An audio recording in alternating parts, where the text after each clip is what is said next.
What is up, down, and sideways, you beautiful people? Welcome back to League on Lock. We have reached numero dos of our preseason power rankings in the LCK.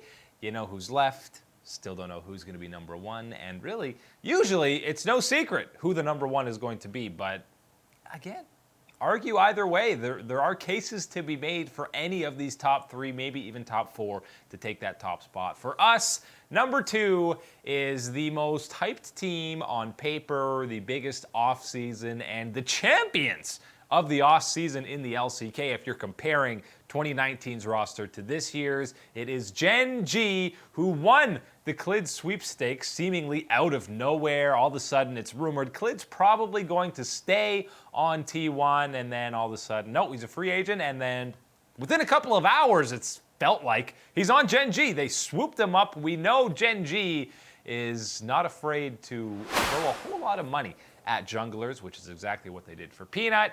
That obviously did not work out. I expect things to work a little bit better with Clid on this lineup. So they retained their bottom lane, Rascal, Clid, and BDD.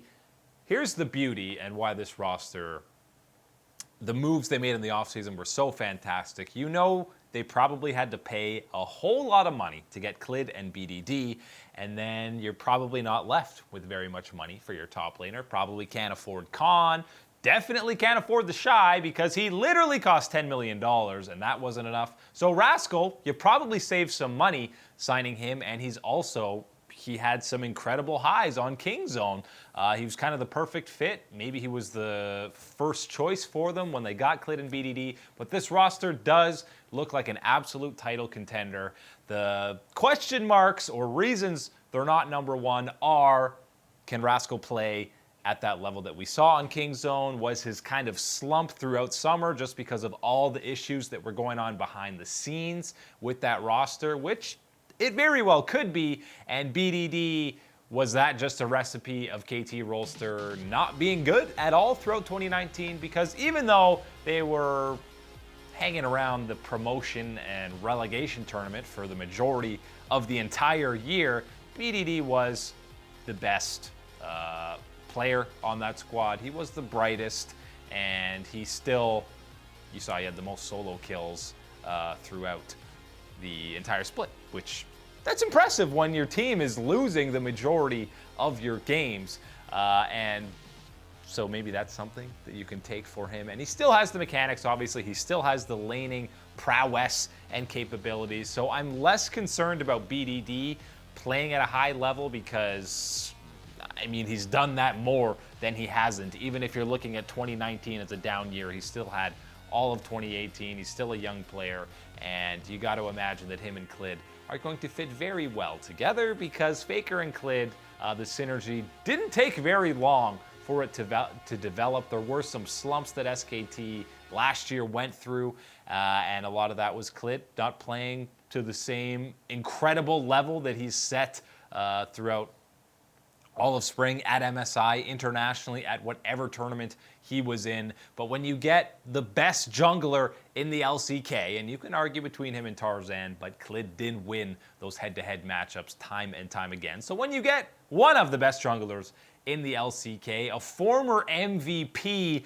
in BDD, who the KT thing just didn't work out, I still have no issues about him. And Rascal, who is really still looking to prove himself when he was stuck behind Khan as his backup for so many years. There's a lot of interesting storylines and a lot to prove for this Gen.G roster. And then you keep the bottom lane of Ruler and Life, who put up some incredible numbers considering how bad a lot of the early game and a lot of games in general went for Gen.G. But if you just look at that roster from last year, they still finished one single game outside of making playoffs, and they were able to pretty much improve across the board. So the reason you're saying this team wins the offseason is they got three probably immediate upgrades, because Cuvée slumped throughout the majority of the year. I might call Rascal an immediate upgrade already.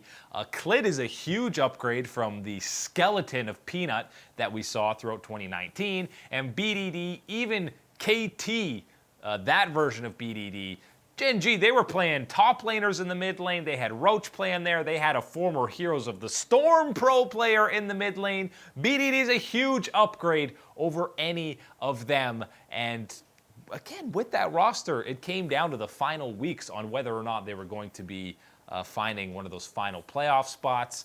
You'd be surprised to know that Life had the most Player of the Game awards, more than Ruler, and Edgar, longest tenured head coach with Coma leaving. He takes over that title. He's been there since 2013. He's coached all these Samsung eras. He coached them to a world championship. The big issue people had with Gen.G last year, second lowest kills. They were the slowest team.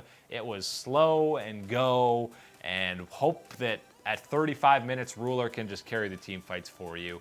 And that's kind of been the LCK meta for years, but as we saw at international events and across all other regions, that's not how you play the game in Season 9. And now as we head into Season 10, you imagine that's going to be the same thing. So how do you speed things up and be a little bit more aggressive as a squad?